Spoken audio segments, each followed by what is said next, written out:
ಮೈಸೂರು ದಸರಾಕ್ಕೆ ಪ್ರವೇಶ ಪಡೆದ ದೇವರಗೋನಾಲ್ ಮೌನೇಶ್ವರ ಖೋ-ಖೋ ಕ್ಲಬ್ ಯಾದಗಿರಿ ಜಿಲ್ಲಾ ಕ್ರೀಡಾಂಗಣದಲ್ಲಿ ಕಲಬುರಗಿಯ ವಿಭಾಗ ಮಟ್ಟದ ಸಿಎಂ ಕ್ರೀಡಾಕೂಟ 2025-26 ಖೋ-ಖೋ, ಥ್ರೋಬಾಲ್, ಭಾರ ಎತ್ತುವಿಕೆ ಕ್ರೀಡೆಗಳು ಜರುಗಿದವು. ಯಾದಗಿರಿ ಮತ್ತು ರಾಯಚೂರು ಸೆಮಿಫೈನಲ್ ಭಾರಿ ಪೈಪೋಟಿ ನಡೆಯಿತು ಮತ್ತು ಯಾದಗಿರಿ ತಂಡ ಅತ್ಯಂತ ಚುರುಕಿನಿಂದ ಆಟವಾಡಿ 9 ಪಾಯಿಂಟ್ನಿಂದ ಜಯ ಗಳಿಸಿತು. ಯಾದಗಿರಿ ತಂಡ ನಂತರ ಯಾದಗಿರಿ ತಂಡ ಫೈನಲ್ನಲ್ಲಿ ಅತ್ಯಂತ ಚುರುಕಿನಿಂದ ಆಟ ಆಡಿದರು. ಕಲಬುರಗಿ ತಂಡವನ್ನು 11 ಪಾಯಿಂಟ್ಗಳಿಂದ ಸೋಲಿಸಿ ಜಯಗಳಿಸಿದ ಯಾದಗಿರಿ ಪರವಾಗಿ ಆಡಿದ ದೇವರಗೋನಾಲ್ ತಂಡ ಜಯಗಳಿಸಿತು. ಹಾಗೂ ಕಲಬುರಗಿಯ ಯಾದಗಿರಿ, ರಾಯಚೂರು, ಕೊಪ್ಪಳ, ವಿಜಯನಗರ, ಬಳ್ಳಾರಿ ಜಿಲ್ಲೆಯಿಂದ ಕ್ರೀಡಾಪಟುಗಳು ಸ್ಪರ್ಧೆಯಲ್ಲಿ ಭಾಗವಹಿಸಿದರು. ಹಾಗೂ ಜಯಗಳಿಸಿದ ಟೀಮ್ನ ದೈಹಿಕ ಶಿಕ್ಷಕರಾದ ಭೀಮರಾಯ್ ಮಲ್ಲಾಪುರ್ ಸರ್ ಕೂಡ ಆಗಮಿಸಿದರು.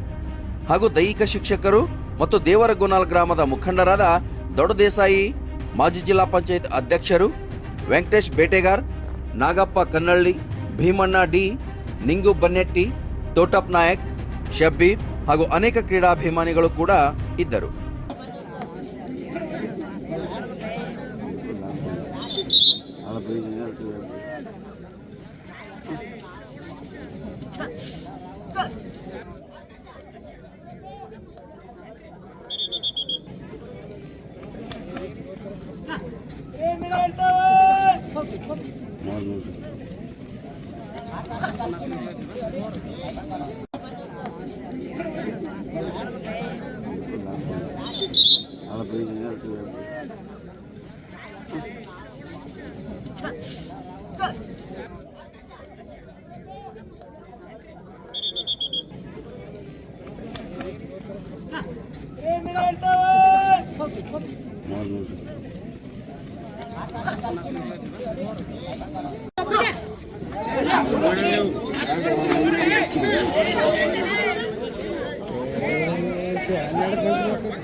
ಆಡಮಕ್ಕಳು ಭಾಳ